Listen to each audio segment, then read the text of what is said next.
এই মুড়া দুইটা ধরেন আর ধরেন কাকু ইয়া ফার্মেন না গরদুয়ার পালা মুড়া গোস্ত বেশি আছে খাইয়া লয় এ স্বাস্থ্য তুই আছো কেমন তারা আরে বেটা বয় বয় হ্যাঁ, বসতেছি। কতদিন পরে তোর সাথে দেখা হইলে কি ভাই অবস্থা, কেমন আছো নাদের ভাই? আমি আছি ভালো তুই আছো কেমন আমি ভালো আছি আলহামদুলিল্লাহ। তোরে তো অনেকদিন পরে দেখলাম অনেকদিন পরে। বেশ বড় ইয়ে গেছো একটু চা খাইয়া লই রৌদ্র পড়ছিল তো গলাটা একসের শুকাইয়া কাট হইয়া গেছে খারা একটু চা খাইয়া লই কাকি দেছে খাইতে হইবে না খাও। কাকু মুই কিন্তু এমনি এমনি ঢাকা শহরে আসিনি মোর একটা জরুরি আলাপ আছিল এই আলাপটাকে সারি এরপরে বাকি কথা বল আলাপ সারবা, তুমি বরিশাল থেকে আসছো, জার্নি করে আসছো, কষ্ট করে আসছো, আগে রেস্ট নাও, খাওয়া দাওয়া করো, এরপরে আলাপ করবা, তারপর শুনবো।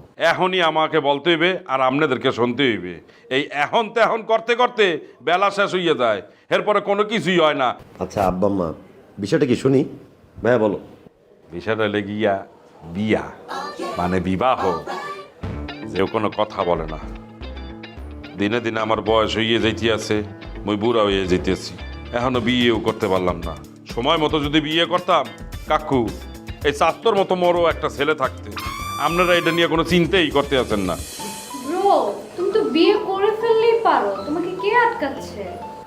ওরে গেদু ওর মনেই হয় বিয়া হারা এত সোজা না মোর তো বাপও নাই মাও নাই ভাই বোন যারা আছে এরা হ্যাগমতেই থাকে একটা বিয়ে করতে হইলে ময়মুরব্বি লাগে ময়মুরব্বি ছাড়া মাইয়ে দেয় না ব্রো তোমার তো অনেক টাকা আছে, বিয়ে করতে টাকাই না, আর কি লাগে?